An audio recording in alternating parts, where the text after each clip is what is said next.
Hi, if you are the leader of a tech SaaS business, you might want to hear this. A recent report by Benchsight SaaS Metrics showed that median SaaS growth has fallen to 17% in 2024. That is down from 35% plus growth between 2019 and 2021. There has not been, let's face facts, a post-COVID recovery. SaaS growth has remained totally flat for the last 3 years for many companies. And they put this down to three main things. And I'm just going to touch on those very, very quickly. Market saturation. We all know that's happening. A huge amount of what I would describe as tepid demand, but more importantly, inefficient go-to-market strategies. GTM strategies are not fit for purpose. My name's Reggie James. This is Perspectives, and today we're going to look at what you can do about this. So without further ado, let's get into it.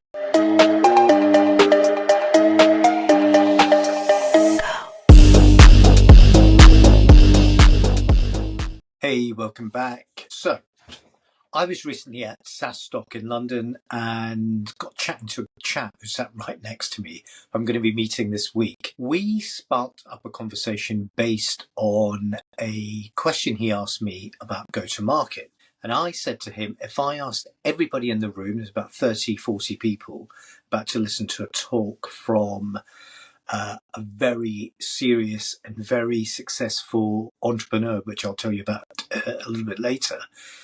But I said, if you asked everybody in the room what go-to-market was to them, you would get a completely different answer from every single one. And this is a big challenge right now. And of course, go-to-market has to be different for different organizations. But the big challenge is that people are trying to use a one-size-fits-all go-to-market strategy. A lot of people don't even know what a go-to-market strategy is. They have a concept of what go-to-market is. GTM is and has been changing over the years. One of the biggest things that I find is that there are smaller companies, smaller organizations who are under $5-10 million turnover, and they are using go-to-market strategies that are used by $100 million plus companies.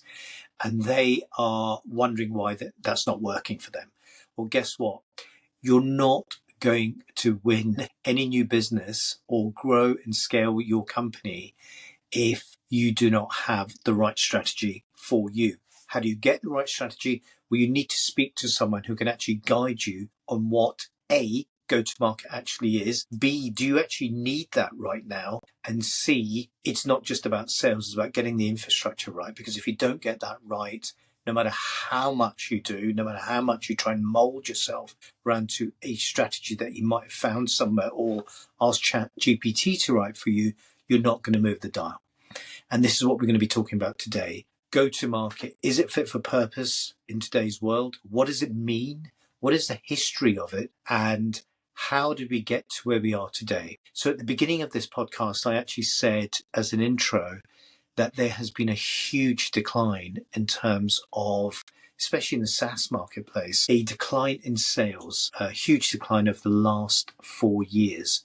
And this has been challenging for so many companies. There's been no sort of post-COVID uplift. AI as a standalone solution that companies are adopting is not moving the dial. Hiring more salespeople is not going to move the dial. And actually, if you hire an agency or a third-party marketing individual or freelancer, they are not going to move the dial either. Because fundamentally, if you do not get the foundations right, no matter how much you spend, you can 10x your spending, you can 10x your activity, you're not going to increase revenue. You can only increase revenue if you get the basics right, and that's what we're going to be talking about today. Okay, so let's start with part one. What is go-to-market? Go-to-market is a tactical action plan. It outlines how a company presents its products and services to the market to achieve a competitive advantage and meet its business objectives. So I'll say that again. A go-to-market strategy is a tactical action plan that outlines how a company will present its products and services in the market to achieve a competitive advantage and meet its business objectives. So let's just think about that for a second. It's not a marketing plan. It's not a sales plan. It is an overarching strategy that will give you a competitive advantage, not just trying to increase your annual recurring revenue. The byproduct of that is, if it's done right, will happen. So first of all, most companies, and listen to the things that I said there, do not actually know what their business objectives are. They have a goal, and that might be a revenue figure, but they don't know how to actually break that down, reverse engineer that, and reach that North Star. They do not know, or they have not taken the time and the energy to actually sit with someone and actually plan what the goal and objective is.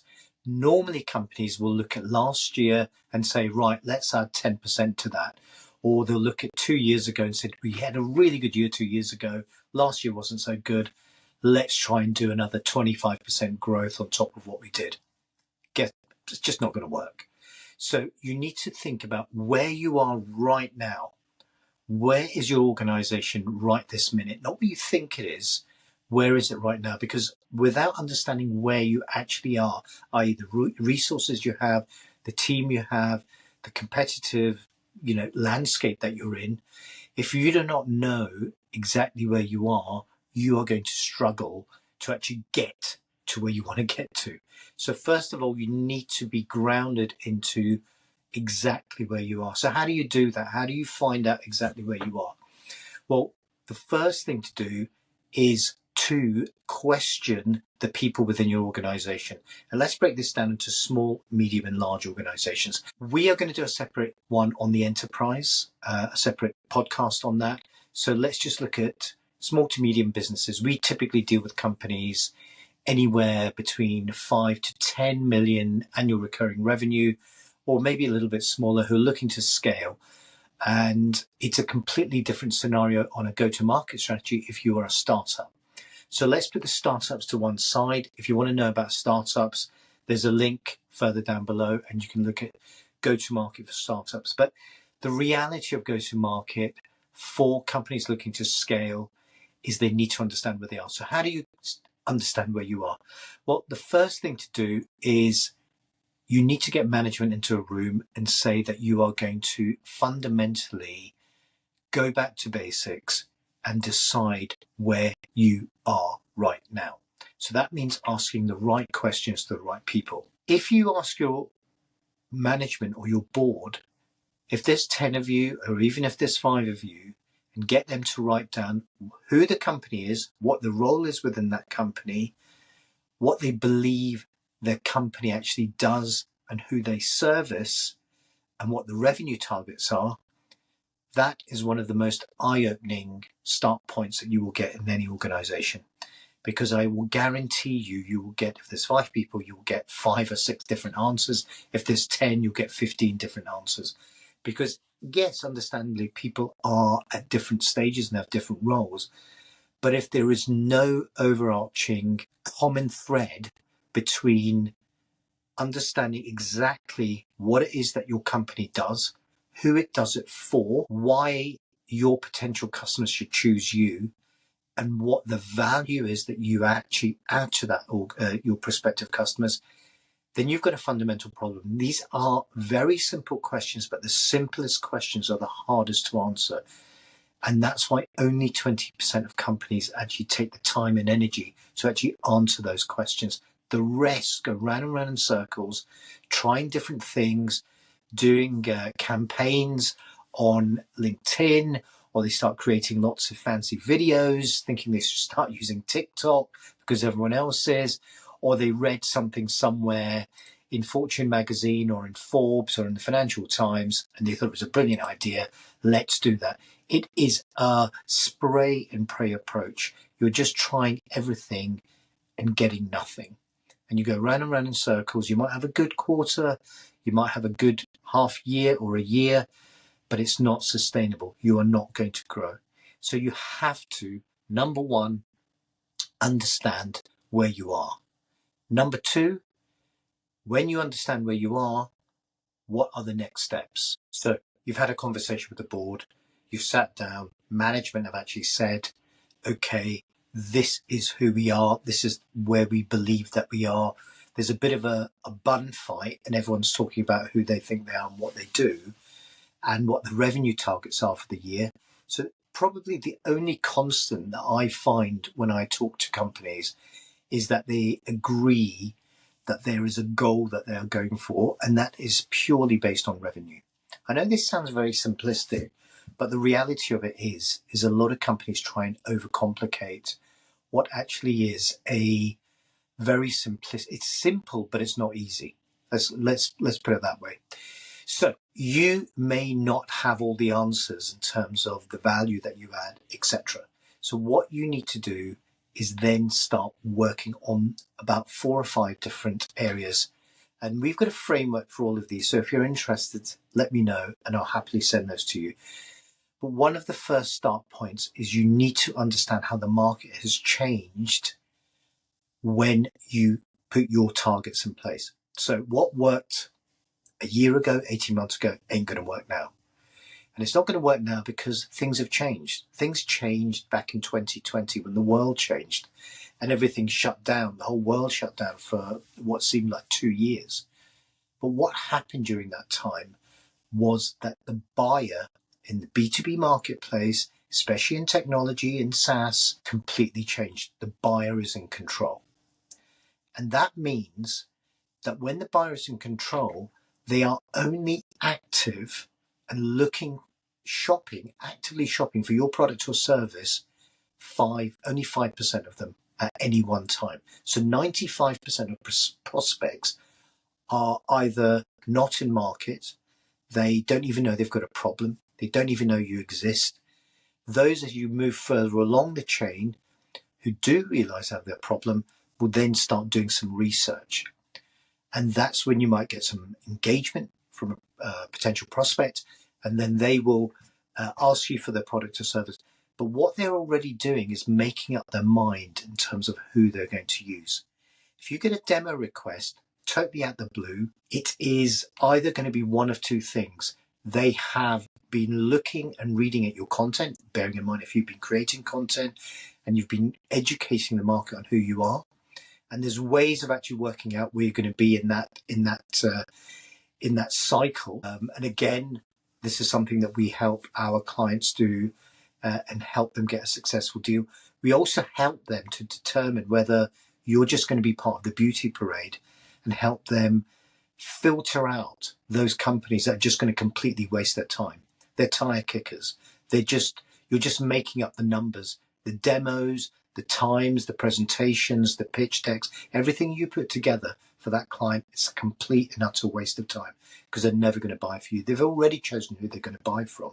What they're doing is just fishing, looking at numbers, looking at your interoperability, whether your technology, what other things they can offer so that the company they want to buy from, they can negotiate something better with them. The buyer is in control. Rule number 1, the buyer is in control. So you have to nurture that buyer by doing a variety of different things. So what should you do to make sure that that buyer is going to be that 95 as they move along that funnel and they're ready to actually engage with you? What should you be doing right at the beginning? Well, firstly, you need to do a little bit of market research. Understand what's actually happened since over the last few months and years in terms of how people buy. If you're still using the same techniques, you're going to fail. Clearly define your ideal customer profile. And that's easier said than done. It is not one person, I'll tell you that now. It's not even 5 people. It could be a lot more. So don't confuse ideal customer profile with buying committees. They're 2 separate things, 2 different sides of the same coin. Okay, so that's what a lot of people get confused with. Number 3, what is your value proposition? How do you articulate the benefits and the value that your product or service is going to give to your ideal customer profile? Again, it sounds simple, but it's not easy. And most companies, though they try and do this, they stop. They stop because it becomes very difficult, especially if they're doing it on their own. You need someone to hold your hand, guide you through it, give you specific frameworks to actually help you think about what you're doing. A lot of this is about shifting your mindset and actually creating something that's going to add value. Then you need to see that whether your product has got the right fit for your customer. So product market fit is the term that's used quite a lot. But what we're trying to do is make sure that our product and service is going to be right for the customers that we're looking to actually target. And then you need to look at what your offer actually is. How irresistible is your offer? How compelling is your offer compared to your competition? Why should someone buy you? And what is it that just makes it a no-brainer for them to say, I'm going to go for that, when they're evaluating everything or when they're evaluating internally in their buying committees. And that buying committee could be one person, it could be 10 people, it could be 20 people. But it doesn't really matter. If you get the fundamentals right, then you will actually have the beginnings of a very strong prospect. Look at your distribution channels, look at your pricing strategy, look at your sales enablement. Now these are completely different topics and subjects in their own right, and we're going to be touching on all of these as we go through this process or go to market. You need to look at sales, how your sales work. What is a lead? How do you qualify that lead? What have you got historically that you can look at? Do you lead score? What are the 7-point questions you should ask? What are the 30-point questions, depending on your products and service, that you should ask? We've worked with sales leaders, some of the best in the business, and they've given us strategies to help you align with probably the number one thing that drives a prospect to think of you before anyone else, and that is communication. Most communication drives sales, and communication is normally driven by marketing. Now, if your sales department are over here and your marketing's over here, and you're not talking to each other, you have got a major problem. And that problem is not going to go away until you align the two things together. I know you've heard it 1,000 times before, aligning sales and marketing, but it's imperative, and there's ways of actually doing that. And especially in the world of fractional CROs and CMOs and people trying to bridge that gap, they end up becoming, or sometimes can build, two separate empires.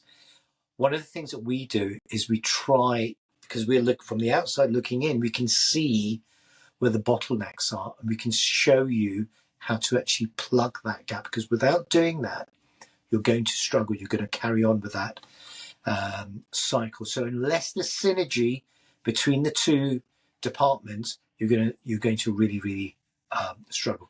So marketing itself is a whole, it's a subject that I could talk to you for hours on end. We spent the last 22 decades plus building some of the most sophisticated marketing strategies, helping clients achieve well over 60% annual recurring revenue, over 100% annual recurring revenue on their sales by applying very sophisticated marketing techniques, which you need to do today.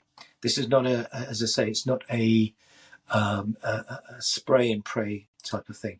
We need to look at customer experience. What experience do your customers have of you? We need to look at advertising. We look at demand generation. All of these different things are important when putting together a go-to-market strategy. You also need to look at how you mitigate risk. Before you can accelerate any revenues, you've got to look at the risk and rewards. And then one of the final things, and this is not in order, is you need to look at market share, but also look at your brand. So brand is another topic that we're going to actually be talking about in isolation. So all these things are going to be in links as we go through this process in terms of talking about go-to-market. And a go-to-market strategy is going to be fit for 2025 and 2026 and beyond.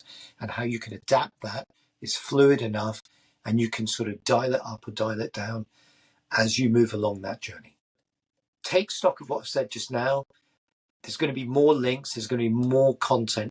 but just some of those areas. If you're interested in learning more about this, drop me a direct message or click on the link below, and I'll be able to share some of those things with you and share some of the case studies that we've done and actually mold something very, very quickly for you. We're actually offering a little bit of free consultancy as well, where we can actually sit down with you, see where your challenges are, and immediately help you pivot that 5 or 6 degrees that's going to make all the difference. Sometimes that's all you need.